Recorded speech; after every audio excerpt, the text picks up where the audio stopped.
Thank you for the opportunity to allow me to speak for a few minutes about stroke prevention, and stroke intervention. And as you can see, stroke is a very complex disease. And you see that picture there. We're very proud of that picture. That is our neuroscience team. And believe it or not, all that amount of people is necessary to take care of every single stroke patient. So it's really a team effort. And the strongest participant is really the patient and their families, because they're really the ones that determine the outcome depending on the level of participation. So let me introduce you to the talk. I hope that by the end of this presentation, you will go home being stroke smart, which means you will understand what is an ischemic stroke, which is the scope of the presentation, how to recognize it, how to react to a stroke, and more importantly, how to prevent one. So let's start for a minute talking about a stroke. Well, a stroke is an equal opportunity disease. In the United States, believe it or not, still every 40 seconds someone will experience a symptom of a stroke. And even though during the last 20 years numerous efforts have been done and a lot of success has been achieved through the implementation of systematic stroke care, leading to changing a stroke from being the third to the fourth leading cause of death in the United States, unfortunately remains the #1 cause of disability after age 65. So people are not dying from a stroke, they are surviving strokes, but there is still quite a bit of work to be done, because unfortunately majority of patients do not reach facilities with the potential to treat strokes to the full extent and still survive to deal with significant disability, losing their independence forever. So that's very important. With the increased knowledge about a stroke, now we're recognizing that it's an equal opportunity disease, because not only affects patients after age 60, now we know that a stroke can also affect the young. And during the last decade, we had been a surge of identification of young patients with signs and symptoms of a stroke. We were surprised that the statistics show in 2005 that there was a higher recognition of stroke symptoms in the younger population, 20 to 54, but unfortunately the mortality and the disability was also higher in those patients. And what do you think is that? Well, the reason being is traditionally we expect a stroke in certain population after age 60. In the younger individual, there's an element of denial. Denial in the community, the patient, him or herself, thinking that that is not a stroke, and denial in the healthcare providers, not understanding at full extent that a stroke basically can affect any individual that may have developed the correct conditions that can affect the blood vessels. So let's talk a little bit about women and a stroke. Well, that's another thing that has come to light during the last 10 years. A stroke kills more women than breast cancer in the United States. And more women than men die from a stroke, and their risk is higher due to the higher life expectancy. So we live longer, so men will die probably younger from a cardiovascular event, a heart attack, or even a stroke. We survived the stroke, but still, up to date in the United States, we are less likely to be treated with the full extension of a stroke treatment, meaning clot buster and intervention procedures. Consequently, women will suffer greater disability than men after a stroke. And believe it or not, talking again about the young patient, we're identifying a surge in younger women, 45 to 54, experience more strokes. And the reason being is now women are expected to do the very same things that men do. They work full-time employments, they still have to raise family, they smoke, they drink, they have very stressful lives, they have the same degree of stress, consequently they are developing the same diseases. High blood pressure, diabetes, high cholesterol, sedentary lifestyle at younger age. And you add that the component of hormones, so the female population had become a high target in terms of the development of a stroke. African Americans also tend to suffer more strokes. The reason being is because they have less access to care in general in the United States, and consequently they tend to suffer at younger age of hypertension, diabetes, obesity, smoking, and they have a particular disease called sickle cell disease, anemia, that can promote thickening of the blood. Hispanic population comes next. And the Mexican Americans tend to have a higher risk for a stroke and warning symptoms of a stroke at younger ages. And the reason is quite similar to the Afro-American population. There is less education regarding stroke symptoms and the medical conditions that may lead to the development of disease in the blood vessels that eventually will translate into stroke. And on average, Mexican-American stroke patient will be probably 45 to 50 years old in our stroke center. So it's a very important disease, and there's a great barrier in terms of education. So if by the end of this talk, you could share some of the information that you have learned, believe it or not, you probably will be saving the life of one individual. So if you feel that the talk is of any use, please make sure you share and spread the message. So let's start talking about the facts. So let's talk for a minute about what is a stroke. Well, a stroke is a brain attack, not a heart attack, which is a myth. And the scope of this presentation will be what we call an ischemic stroke, or lack of circulation to one particular part of the brain due to the formation of a clot. And that clot will occlude one particular segment of a blood vessel. As a consequence, there will be immediate interruption of the blood flow to that part of the brain, meaning no oxygen and no nutrients are delivered to that part of the brain. So brain cells called neurons will start dying within seconds. And every 10 minutes that this process continues happening, more and more cells will be recruited to die. And that will translate in lack of function of one particular part of the body, depending on what part of the brain is being affected. The brain is a perfect map. The left side of the brain controls the right side of the body, and the right side the left. And in the brain, there are specific parts that will determine your personality, your speech, your memory, your judgment, your thinking. Something as simple as grabbing this object in my hand without thinking it. The ability to button a shirt, the ability to brush your teeth, the decision of go and pay a bill, or something as profound as the love that you feel for your family members. All that is encoded in the brain.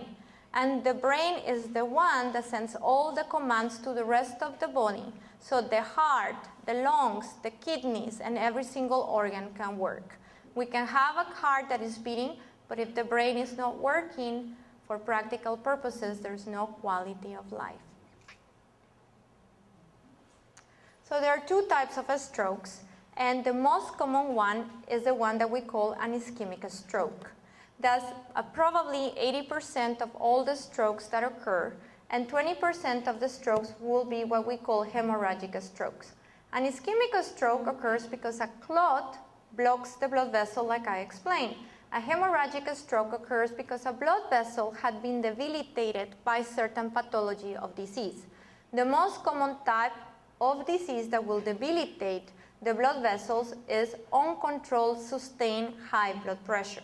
As an end result, over years of experiencing high blood pressure, the blood vessels will become weak and lax, and when blood pressure escalates, they will break, and then a bleed will be formed in the brain. There are another subtype of hemorrhagic stroke that is called a subarachnoid bleed, and those are maybe 5% of all the strokes that we see, and those occur because there's a malformation in the blood vessel called an aneurysm, or a little bag. The main reason for that to occur, again, uncontrolled hypertension and consuming cigarettes. So cigarette smoking tend to cause that, and it will grow and progress over time. Very few cases are really related to genetic defects where families are encoded to have weak blood vessels. Let's talk for a minute about what is a transitory ischemic attack. So from here on, I will concentrate really on ischemic stroke, just because that's 80 of every 100 patients that we see. Okay, so that's the most important one that we need to learn. A TIA, or transitory ischemic attack, is a warning sign of a future stroke. Like chest pain that resolves may indicate that someone will have a heart attack, a TIA is the same that a stroke. It only means that one blood vessel is sick and circulation is being impaired in that one particular part of the brain.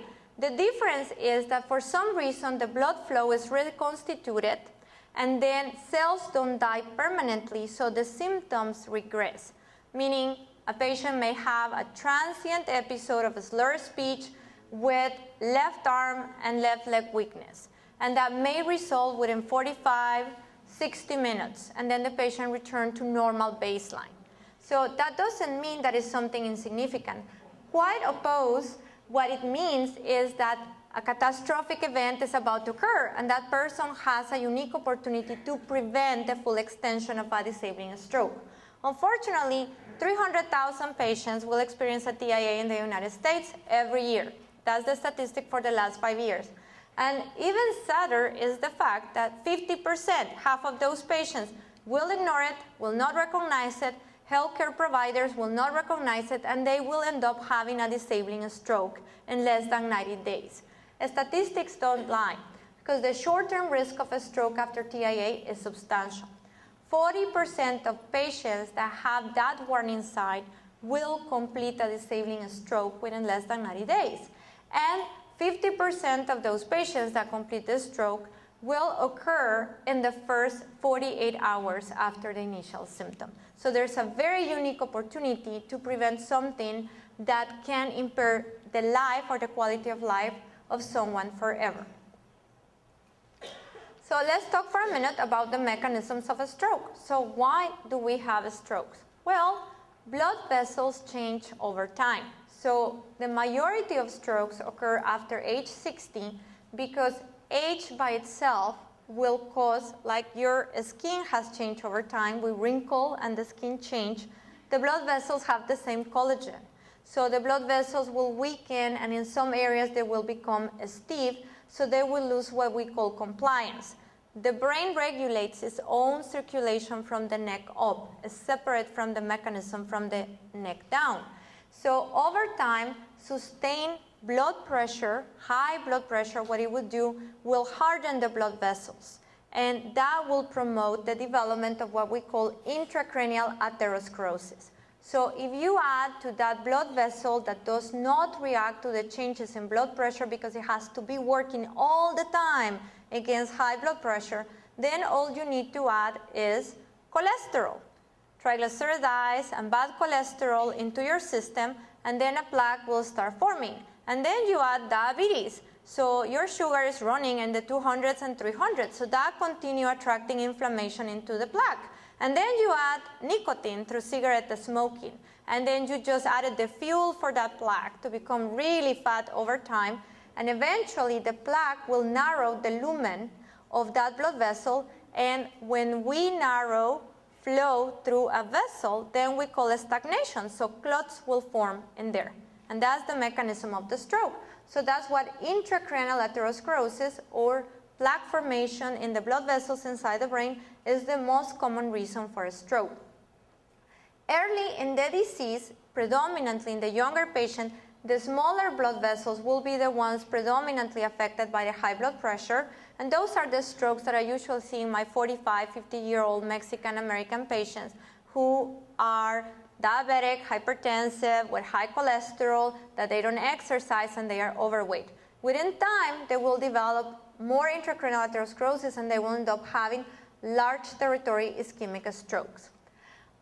Anglo-American population have the generic predisposition for forming those plaques also in the extracranial system, the carotid system. And carotid disease is very common to the white population.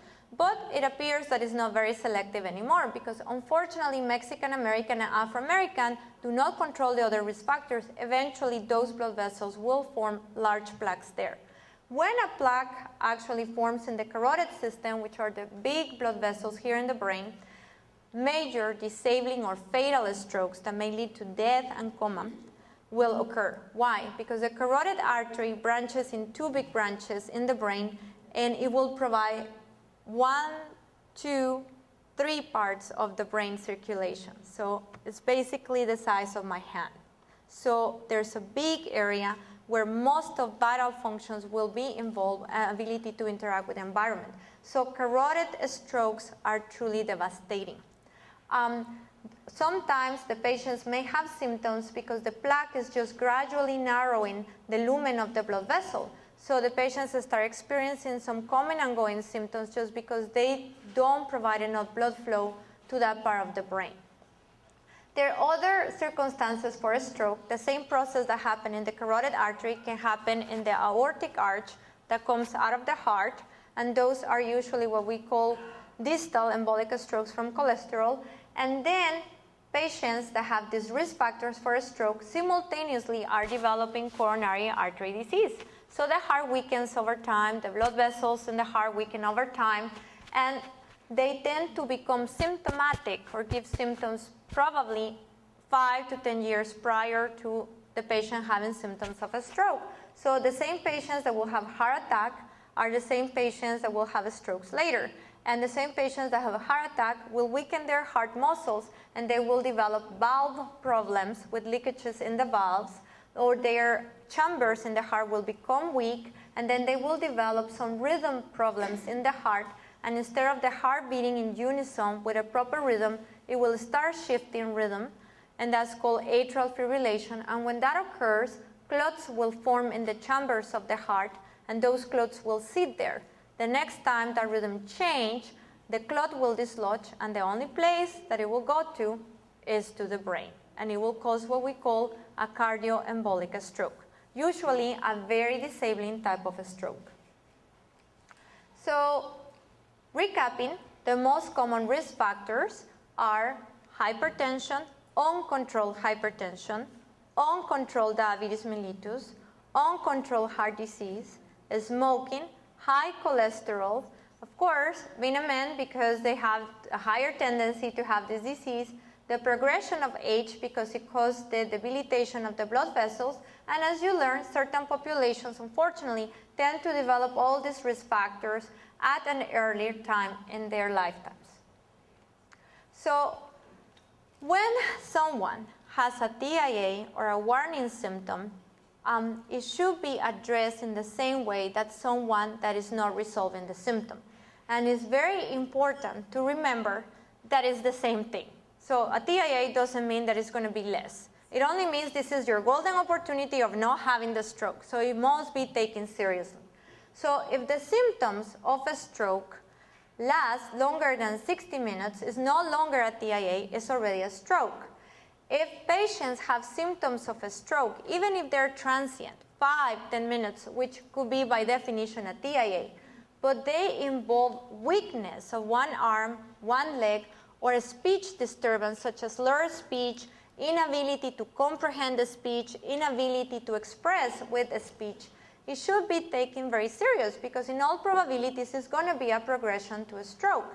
If that patient at the time of the symptoms has an elevation of the blood pressure above 140/90, more likely it will be a stroke that will complete. And if that patient is diabetic, will be a stroke that will complete. So all those patients, irrespective whether it was 5, 10 minutes or longer of 16 minutes, should be prompt via EMS calling 911 to the nearest emergency department that can provide proper stroke care, because this may be the only golden opportunity to change the outcome of the patient. So it's very important to recognize what are the most common signs and symptoms of a stroke if we're part of the community. This is important for any individual, whether they are experiencing the symptoms or they are with a person that may be experiencing the symptoms. So sudden onset severe headache, sudden onset trouble seeing, whether it's one eye vision loss, double vision, or blurred vision that occurs suddenly, should be considered a symptom of a stroke. Sudden onset dizziness, particularly sudden onset vertigo, sensation of inability to control balance, that should be considered a sign of a stroke. Sudden confusion or sudden problems speaking, like I was explaining, or sudden numbness, or more importantly, weakness in one side of the face, arm, and leg may suggest that that person is having a TIA or a stroke, and for practical purposes should be taken to the nearest emergency department. Now, why is that important? Because if that person evolved to complete a large territory stroke may survive with permanent disabilities. And if a significant part of the right side of the brain is affected, that person may be paralyzed on the left side forever, may not be able to understand the space, may not be able to know what that glass or cup is, may not be able to take a stride and know what is the depth of, or be able to climb a step. That person may not be able to think quickly or may have a very impulsive behavior and not be recognized as the person and with the demeanor that used to be before, and may have permanent memory deficits. So a stroke on the right side of the brain could be devastating. What if it happens on the left side of the brain? Well, even worse. 80% of the population is left hemispheric dominant. It means they are actually right-handed. And even left-handed people, there's only a 15% of patients that are truly dominant on the right hemisphere. So even left-handeds use predominantly the left side of the brain.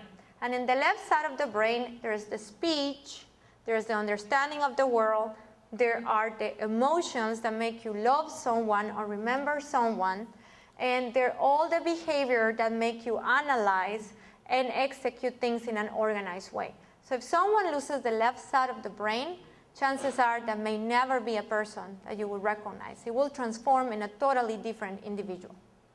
And if the stroke is extensive enough, may involve also the complete control of the strength of the right arm and the right leg.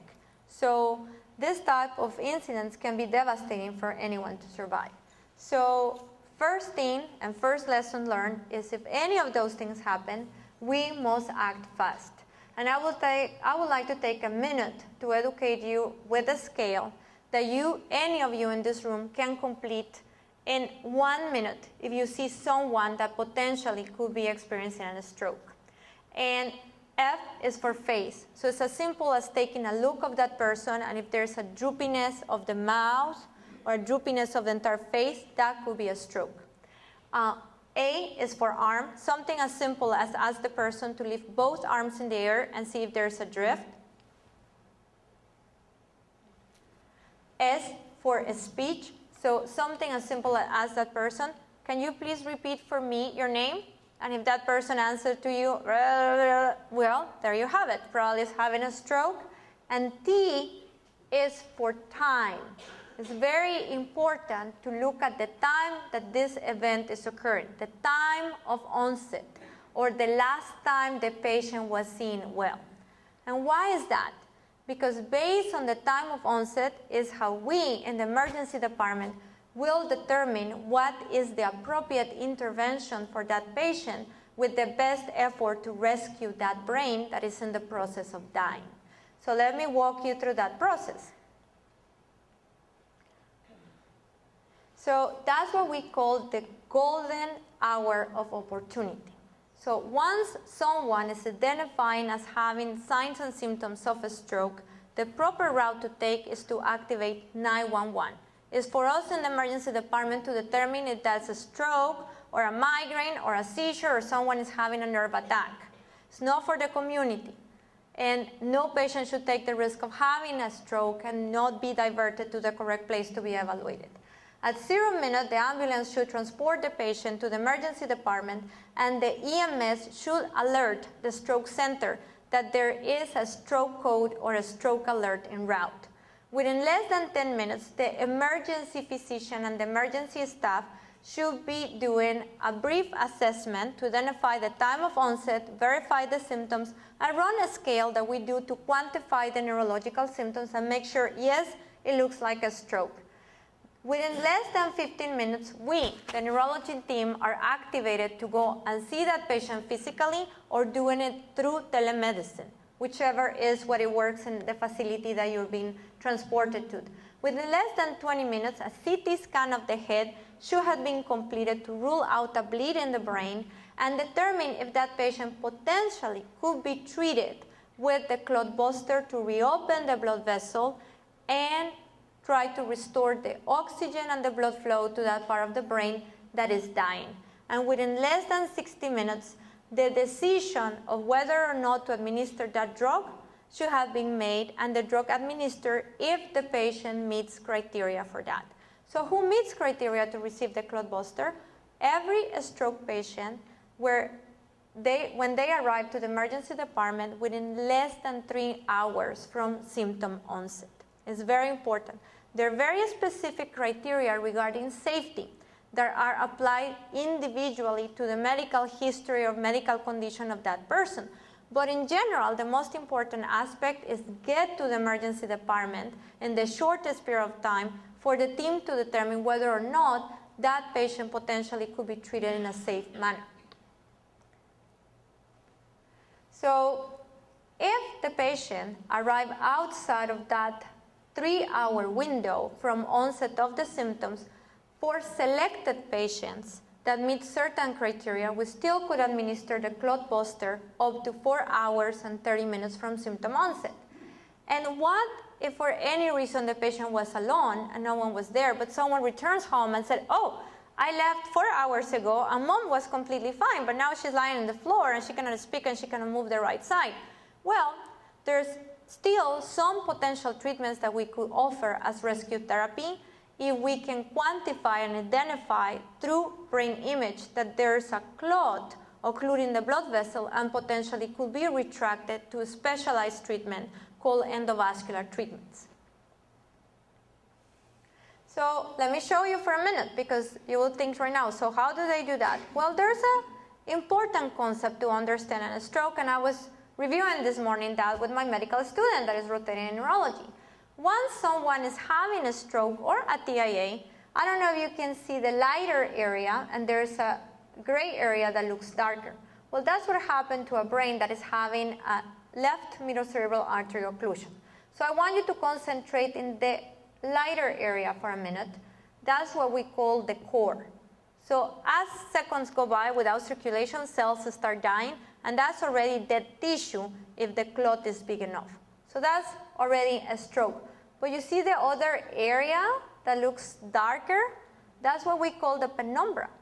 So in many stroke cases, when a large blood vessel is occluded, that's what potentially can continue dying over the course of the following minutes and hours. And every 10 minutes that go by from the time of onset, that person continues recruiting more and more tissue to die. And that can be the difference between surviving with a minor disabling stroke versus surviving with a large disabling stroke and going to a nursing home or to hospice care. So I'm going to show you through real cases. Okay? So this is a 60-year-old man with a history of hypertension, diabetes, high cholesterol, heart attack 5 years prior, status post-stenting, and open heart surgery, who was prescribed the correct medications by cardiology and primary care physician, but unfortunately was still having blood pressures at home of 180s, and his cholesterol was poorly controlled, was not following his diabetic management, so his glucose was still running in the 200s, and continued smoking cigarettes. So eventually the ticket came to that individual, and that patient sustained a left middle cerebral artery stroke. So let me walk you through. Picture number 1 here in the bottom. That's a picture of the blood vessels. You see how on the right side you see a beautiful line that you can follow, and then it branches. That's a normal carotid artery branching into a normal middle cerebral artery. Now let's follow the left side. Carotid artery, and then something is missing, right? You don't see the same image that in the other side. So that's a complete occlusion of a left middle cerebral artery. This person, unfortunately, was not recognized as having a stroke and arrived to our department too late to receive intravenous TPA and too late to receive endovascular treatment. Because when we did other set of pictures, there was already a stroke almost completed in the brain. So that person has that CT scan of the head is here in the lower corner on your left side. So all that really dark gray tissue is dead tissue. That's a stroke. and it matches that individual MRI of the brain on the top. That person could not comprehend, could elaborate the speech, but could not recognize family members anymore, could not retain new information, could not swallow, required a tube to be fed, and could not move his right arm and his right leg. So the patient ended up being completely dependent for care, and because the entire distribution of the brain was affected and all the tissues dead, did not sustain an opportunity for recovery to a meaningful, independent life. Next case. Not same person, but same case. More or less the same age, mid-60s, okay? And this person have also history of high blood pressure, diabetes, high cholesterol, was a previous smoker many years ago, quit after he had his first heart attack, and was doing everything by the book. But unfortunately, he sustained a second heart attack 3 years before this stroke, and that weakened his heart. So he developed a condition that I explained to you called atrial fibrillation. So his heart started having an inappropriate heartbeat. And that heartbeat leads to formation of clots in the chambers of the heart, a process that I explained. He was doing everything by the book, taking a blood thinner called Coumadin prescribed by his cardiologist. But he went to a party and he ate probably too many greens, not intentionally, and his Coumadin level dropped. And it dropped, and it was before he had his next blood workup drawn, so he didn't know that his level was below what it needed in order to maintain his blood thin. So one morning he was driving to take his grandchildren to school, and suddenly he couldn't drive anymore. He did not become paralyzed. He looked in a daze. He was not making sense of his speech, and his grandson, who was 12 years old, noticed that he couldn't control very well the steering wheel, so he stopped the car, removed him, and he drove him to the emergency department, the 12-year-old. Okay? And that was not here in Harlingen. That was where I trained, in the stroke center that I trained. So those are the images of this patient who received intravenous TPA. This happened around 7 a.m., and the patient was in our emergency department like 7:30, and before 8 a.m. he had received intravenous TPA, and this image is after intravenous TPA. That's back in the day where we were still doing some research about a stroke. So what you see in this image first, where there's a bright area, that's the core of the stroke. That was the core of the stroke, okay? And that's what died. What you see in the other side is what the patient had as penumbra. So he was part of a research trial. So as the IVTPA was being administered, he got this other picture, which is a CT perfusion, and that's how CT perfusions look, about that time. And everything that you see in the dark blue was the area of the brain that was about to die if that patient wouldn't have been fully infused with IVTPA. This patient was one of the patients that actually contributed to the development of what we call today endovascular treatment of clot retraction in 2003 at the University of South Alabama. Nowadays, we have these patients, real patient at Valley Baptist, okay, and where we do endovascular treatments for patients that we need to rescue. And this is exactly the same situation. Very similar patient, arrived too late for intravenous TPA. This is the mother version of CT perfusions. This patient did not qualify for us to give the clot buster, but we went ahead and obtained further pictures. And in this lateral corner here, there's an area that looks a little bit darker blue. And I don't know if you notice how different is the red in this area comparing the bottom and in the other side. So the smaller area in blue, the darker blue in this corner on the right side, is the tissue that is converting into a core of the stroke. But everything else that you see in the pie, in the bright red there and over there, is what is about to die if the patient doesn't get treated. Well, one of my associates took him to the cath lab. He couldn't receive IVTPA. He was too late for IVTPA, retracted the clot, and this is all that is left of the stroke. This patient came with inability to speak and right-sided weakness where he could not move the arm and the leg and went home walking. Makes a difference. So these treatments really make a difference. There have been almost 20 years since the approval of IVTPA, and the numbers don't lie. So there are almost 20 years of experience of what we call reperfusion recanalization therapy. It started with the clot buster through the vein and is advancing to more extensive treatments for patients that may not qualify for IVTPA or may require IVTPA plus something extra because the burden of the clot or the occlusion is too big. But the reality is that IVTPA or the clot buster remains the standard of care. And at almost 20 years, we have solid proof that is what it has to be done. It's a safe drug.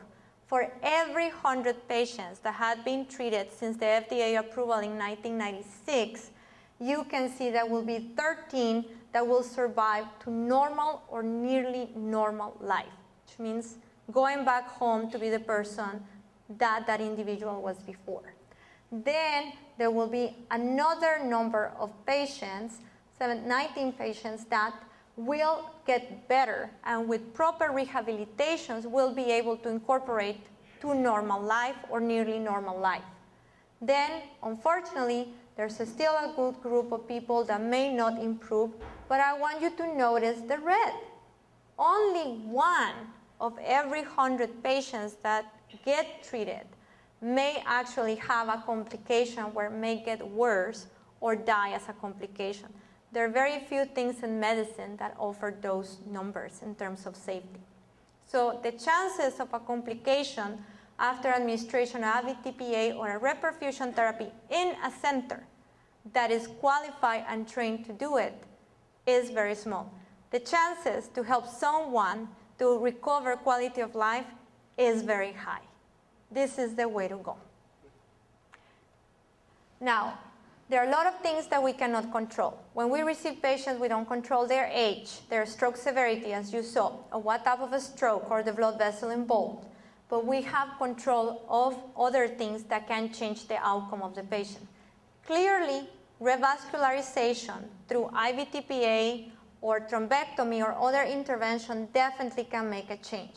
In addition of that, if a person does not qualify for X, Y reason to receive any of these treatments, there are still other things that for patients that are not completely disabled with the stroke can still make a favorable outcome. And that is proper management of blood pressure, sugar, temperature, and receive care in organized stroke units. And why is that? Because in organized stroke units, there's a group of staff that has been trained consistently and systematic by a stroke team. And a stroke team is usually neurologists, many of us with extra training in stroke care. So we know what are the key factors in the first 24, 48, 72 hours that if they go wrong can expand the stroke or create further complications that may limit the ability of that patient to engage into rehabilitation process for full recovery. Because our ultimate goal is to give the patient the opportunity to go either to rehab, to reincorporate to the community, or go to rehab to diminish the disability, or not even go to rehab, go from a stroke directly home. And it's really very important because once a stroke had occurred and caused significant disability, there's point of no return. So this is what is up to date, 2014, the standard of care. Acute ischemic stroke in progress, 0 to 3 hours, intravenous TPA, research ongoing to see if IVTPA plus endovascular may be or more benefit, which is the clot retraction. After 3 hours to 4 hours and 30 minutes, IVTPA is the standard of care. In certain selected patients, it's not open for everyone anymore, but endovascular may be a rescue therapy.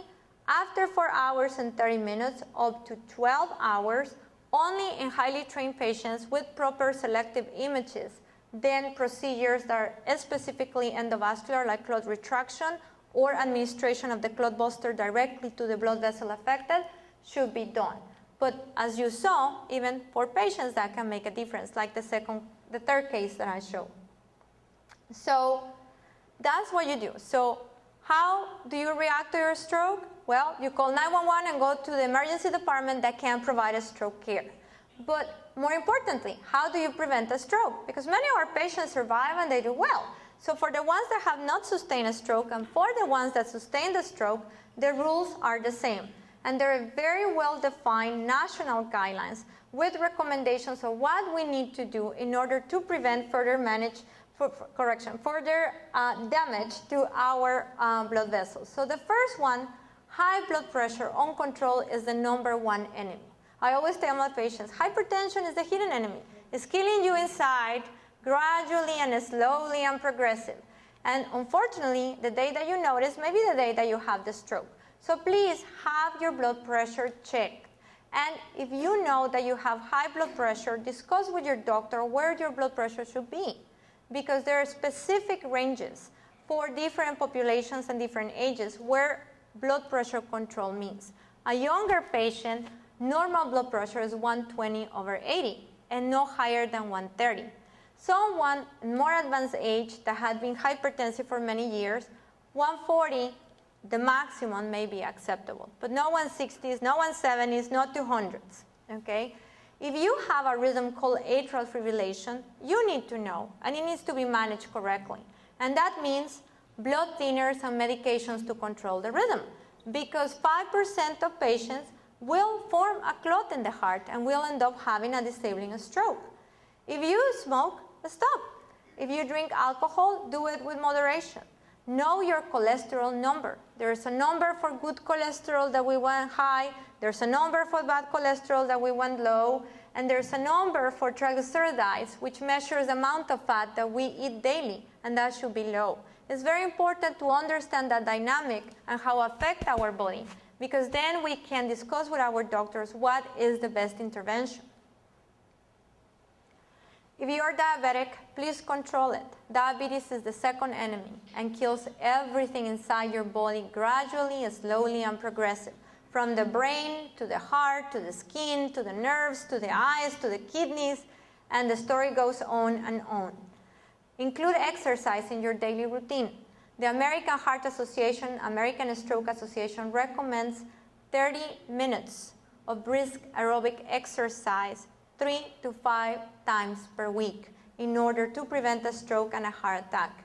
Enjoy a low sodium, low salt diet as well as a low fat diet. It's okay to eat from time to time the excellent Tex-Mex food, but not every third day. You know, we need to be conscious about what we're doing. What we eat is what we become.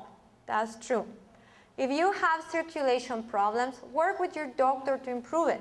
And if you experience any stroke symptom, please, please call 911, because as you learn, every minute matters. So I really hope that by the end of this presentation, you have become stroke smart.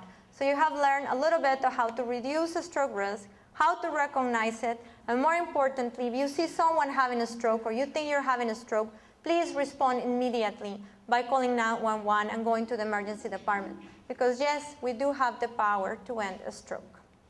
Okay? Thank you very much.